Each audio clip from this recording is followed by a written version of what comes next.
Bom dia, queridos. Graça e paz. Mais um dia começando, né? Aqui em Itajaí, Santa Catarina. Amanheceu o dia com 15 graus, né? Graças a Deus. Um friozinho de outono aqui no sul do Brasil. Mas eu quero dizer para você que foi a misericórdia do Senhor, e é sempre a misericórdia do Senhor, que é a causa de nós não sermos consumidos, e ela se renova a cada manhã, que nos trouxe até aqui. Portanto, louvado e engrandecido seja o nome desse Deus glorioso. E é a Ele a quem nós vamos orar nesse momento. Amém? Senhor Deus Santo, vivo, poderoso, Deus, Criador dos céus e da terra. Deus, muito obrigado, Pai. Queremos te louvar e te adorar diante da beleza da tua santidade, ó Pai. Deus, obrigado, Pai, pelo descanso da noite. Obrigado por acordarmos com mais um dia de vida. E obrigado por este ar que nós respiramos, pela água que bebemos, pela comida sobre a mesa. Obrigado por vivermos em uma família, termos uma família. E em tuas mãos eu coloco a minha vida, a vida da minha família, dos meus parentes, meus amigos, a vida da comunidade cristã da qual eu faço parte, Senhor Deus. Coloca em tuas mãos como criatura nas mãos do Criador. Abençoa-nos com tua presença. Torna os nossos dias mais alegres, abençoados e prósperos, ó Pai. E que seja repreendido do nosso meio todo espírito de enfermidade, todo espírito de desânimo, espírito de culpa, espírito de inveja, espírito de contenda, espírito de vício, de prostituição. E que verdadeiramente o teu Espírito Santo tome lugar em nossas vidas para nos consolar, para nos confortar, para nos alicerçar e para nos direcionar. Essa é a oração, ó Pai, que eu faço nesta manhã a Ti, ó Deus, em nome de Jesus. Amém e graças a Deus. Amém. Muito bem, queridos, continuando falando sobre Neemias, a liderança de Neemias, ministrações sobre Neemias para as nossas vidas. Eu tenho falado bastante desse livro, né? Hoje eu trouxe ele para vocês, ó.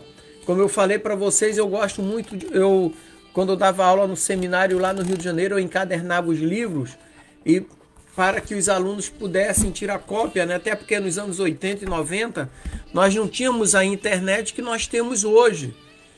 Então era base de livros.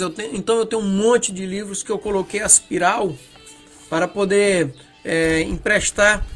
Tinha um aluno responsável que arrecadava a quantia dos outros alunos e ele se encarregava de tirar cópia do livro para os alunos, aí eles não precisariam comprar. Então eu fiz muito isso aqui, né, para abençoar os nossos alunos. Esse livro é Neemias e a dinâmica da liderança eficaz. Você que é fã do livro de Neemias, olha, é um excelente livro, não é um livro muito grosso, é um livro que tem 160 páginas aproximadamente, deixa eu passar o número exato, ele tem 174 páginas. Então é um livro interessante demais, né? Fala algumas características pessoais. E hoje eu quero começar a abordar o capítulo 4 do livro de Neemias. Nós trouxemos aqui algumas ministrações baseadas no capítulo 3. E hoje nós vamos entrar no capítulo 4 do livro de Neemias. E eu quero trazer para vocês sobre a ira dos inimigos e a determinação do povo. Ou seja, a ira do inimigo versus a determinação do povo. O texto que eu quero usar no capítulo 4 é Neemias capítulo 4, versículo 6, que diz assim, abre aspas, assim continuamos a obra, enquanto metade dos homens empunhava lanças, desde o romper da alvorada até o cair das estrelas. Deus não nos chamou para sermos covardes, sermos manso. É uma coisa, ser covarde é outra. Então, nessa passagem aqui de Neemias, encontramos uma representação vivida dos desafios enfrentados por aqueles que buscavam seguir a visão de Deus. Os muros, ou o muro de Jerusalém, que havia sido derrubado, aqui vamos encarar como uma metáfora poderosa para barreiras espirituais em nossas vidas. Então, quando decidimos reconstruir essas barreiras, enfrentamos resistência, tanto externa quanto interna. Um detalhe, não é só a reação externa, interna também. Então, a reação do inimigo de Israel ao esforço de reconstrução de Jerusalém nos mostra que sempre que nos movemos na direção de Deus, enfrentamos oposição. Tenha sempre isso em mente. Eu vejo que sempre quando eu desenvolvo um projeto para me aproximar mais de Deus, sempre vem uma resistência contrária. Vem aquela maré contrária que acaba retardando a velocidade da embarcação. Vamos usar essa metáfora também, né?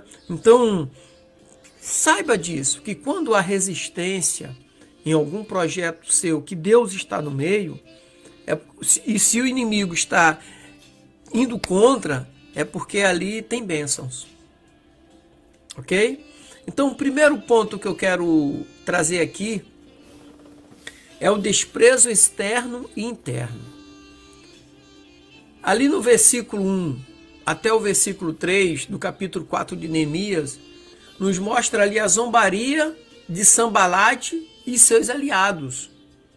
Sanbalate aqui representa aqueles que externamente ridicularizam e desdenham de nosso esforço espiritual. E assim como ele zombou dos judeus, versículo 1 ao 6, capítulo 4 de Neemias, o mundo muitas vezes zomba daqueles que buscam viver certo, retamente, viver de uma maneira contrária que o mundo quer direcionar, porque ele busca a visão de Deus. E no versículo 10 do capítulo 4 de Neemias é interessante porque ele fala do desprezo de dentro da comunidade, que esse eu quero ler para vocês. Neemias 4:10 diz assim: Então disse Judá: Já desfaleceram as forças dos carregadores, e o pó é muito, e nós não poderemos edificar o muro. O desprezo dentro da comunidade, ou seja, os próprios israelitas duvidaram da sua capacidade, da capacidade que eles tinham. Eles duvidaram de si mesmos. Então isso nos lembra que a maior resistência pode vir de dentro, inclusive da nossa própria mente. E Paulo, ele fala sobre a batalha interna entre a carne e o espírito, ali em Gálatas, capítulo 5, versículo 17. Então não duvide de si mesmo. Não duvide. Agora, para romper essa dúvida, exige-se esforço. Por que eu não estou conseguindo? Faça uma pergunta a si mesmo. Eu estou fazendo o que é correto? Eu estou arando a terra que Deus mandou eu arar a terra? Não esperar que os outros arem. Então, o desprezo interno daquela comunidade quase que afetou na sua totalidade. Quase. Outro ponto aqui, bem interessante, é o poder da oração como respostas. Então Neemias e o povo se voltaram para Deus. E em meio ao desprezo, eles não retaliaram com palavras, mas com orações. Houve uma retaliação muito grande, interna e externamente também. Interna de alguns grupos, pequenos grupos. E externo, todos estavam contra ao sucesso que eles estavam tendo. O inimigo, ele quer ver você em ruínas. Deus não chamou você para ficar prostrado. Levante-se e ponha de pé. Levante-se e se ponha de pé. Eu não gosto de falar dos outros, gosto de falar de mim e da minha família. Eu tive algumas situações na minha vida que o inimigo usou para me colocar por baixo. Mas Deus, ele é o Deus dos impossíveis, é o Deus que realiza sonhos onde não há esperança, onde não há expectativa. Esse é o Deus que eu sirvo. É o Deus que eu falo para você. É o Deus criador dos céus e da terra, é o Todo-Poderoso, é o grande El Shaddai, é o Eu Sou. Então, o poder da oração como resposta. Esse é o segundo tópico que eu quero trazer para você. Então, Neemias e o povo se voltam para Deus. No meio daquele desprezo, eles não retaliaram com palavras. Tanto o povo como também a motivação externa, né? As pessoas de fora que estavam apoiando Sanbalate contra Neemias e o povo. Eles falaram com Deus. E em Tiago, capítulo 5, versículo 16, nos lembra da eficácia da oração fervorosa. E foi na oração ali que eles buscaram força e, acima de tudo, orientação divina. Então, muitas das vezes, quando algum problema sobrecai sobre mim, sobre minha família, eu vou buscar oração divina. Eu vou buscar vou falar com Deus através da oração e vou buscar a orientação divina que está na sua palavra. Então, muitos hoje não buscam a orientação divina que está na palavra. Fica ouvindo homens e mulheres falando, mas não querem buscar a palavra de Deus. É na palavra de Deus que nós encontramos a orientação divina. O salmista, ali no Salmo 121, versículo 1 e 2, ele olha para as montanhas e declara que a sua ajuda vem do Senhor. Elevo meus olhos para os montes. De onde me virá o socorro? O meu socorro vem do Senhor, que fez os céus e a terra. Então, em meio à oposição, a nossa força vem de Deus. Não vem de outro lugar. Eu já contei aqui para vocês, vou falar mais uma vez. Antes, quando eu estava no hospital, saindo na enfermidade terrível, e depois eu ainda ia fazer um tratamento de quimioterapia, o médico passava de manhã, e todos os dias de manhã ele passava, né, o setor de oncologia ali no hospital, e ele perguntava, Sr. Dimas, como é que o senhor está? E eu dizia, melhor do que ontem. Porque a minha esperança está no Senhor. E ele, está melhor do que ontem? Eu estou melhor do que ontem. Tinha um dia que eu não conseguia nem falar, mas eu balbuçava, estou melhor do que ontem. Porque ontem eu não sabia se ia estar vivo amanhã. Então eu sempre dizia, estou melhor do que ontem, porque minha força vem do Senhor. Igual ao salmista, elevo meus olhos para os montes. De onde me virá o socorro? O meu socorro vem do Senhor, que fez os céus e a terra, e tudo que nela há. O terceiro ponto que eu quero trazer aqui é a persistência diante da oposição. Então, o trabalho ali que Neemias estava desempenhando com o povo, ele era contínuo, apesar das adversidades. E o versículo 6 declara que a obra continuou com determinação. Ou seja, se nós pegarmos Gálatas 6:9, lá em Gálatas 6:9 nós somos encorajados a não desanimar. Paulo encoraja o povo a não desanimar. Encoraja os Gálatas a não desanimar. Nós fomos chamados para compor uma nação santa, raça eleita, para estarmos no meio do povo escolhido de Deus, nação santa, raça eleita, povo escolhido de Deus. Nós fomos chamados para isso. Então, quando nós olhamos para o contexto ali de Neemias, capítulo 4, ali estava se levantando a nação santa, a raça eleita, o povo escolhido de Deus.